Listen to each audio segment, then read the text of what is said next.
Hello, I'm Barbara Sills Nevergold. And I'm Peggy Brooks-Bertram, and we're co-editors of the fantastic new book called Go Tell Michelle, African American Women Write to the First Lady. And today we're going to have a conversation about how this book came about, right? Yes. In 34 days, what we did, the process, and some of the people who were involved in making this possible. And I might say that it's with profound regret that I have to say that the book idea was my colleague here, so I'll let her tell you about it. Yeah, well, Peggy, you know that over the course of the election process, you and I spent a lot of time talking about what was going on, and particularly as Michelle Obama became more prominent in the election, there were a couple instances in which she was attacked, and we felt unjustly so. And that angered us, and particularly, you know, we had a lot of conversation about that New Yorker magazine cover, in which she was portrayed as an angry black woman. And so after the election, I turned to you one day and I said, well, you know, this lady's going to need some support. So what about we write letters to her and we ask other African American women to write letters of support, love, and encouragement. And from that day forward, I might say that we began the long road and a very fast road of collecting letters from women. We started with the United States, but it turned out that women from all over the world were contributing. But Peggy, you know, you also had the idea to take this idea to SUNY Press, and particularly to the executive director, to Gary Dunham, who really stepped out on faith with us and decided to go ahead and publish this book.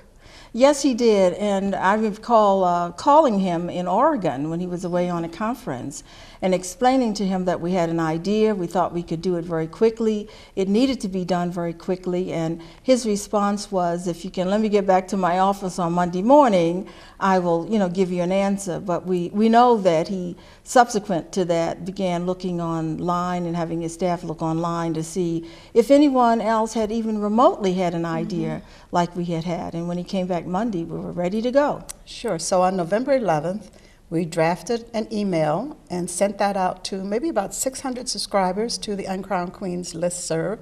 And we asked them to write letters to Michelle Obama, and we gave them until December 1st to get those letters back to us.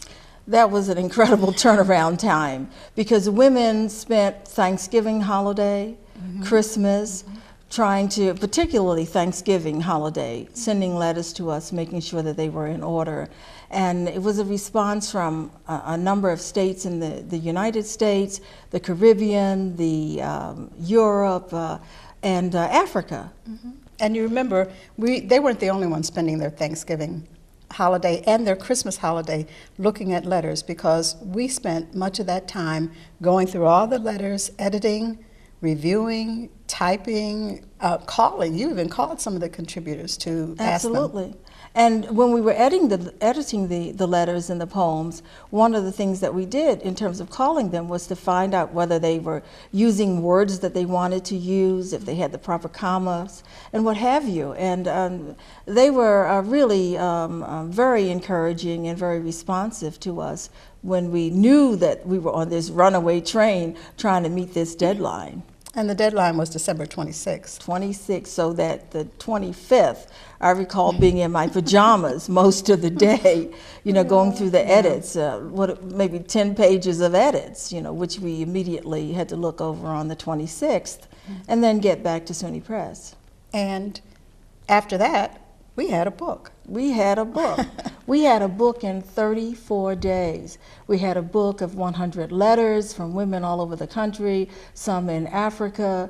We had a book that had this extraordinary passion and compassion, letters that were deep and heartfelt, talking about love and good wishes, and there were a lot of other themes as well. Exactly. Well, certainly women wanted to say to Michelle that she presents an image of the African American woman that is so positive, that is not only one that's going to be positively received in this country, but that African women across the diaspora are also looking to her and to the portrayal and the glamour, not just the glamour, because that's not the word I really want to use, but she's a woman that has great self-confidence, and she exudes you know, professionalism, and certainly her role as a mother, which is extremely important to her, is also one that women felt very positive about.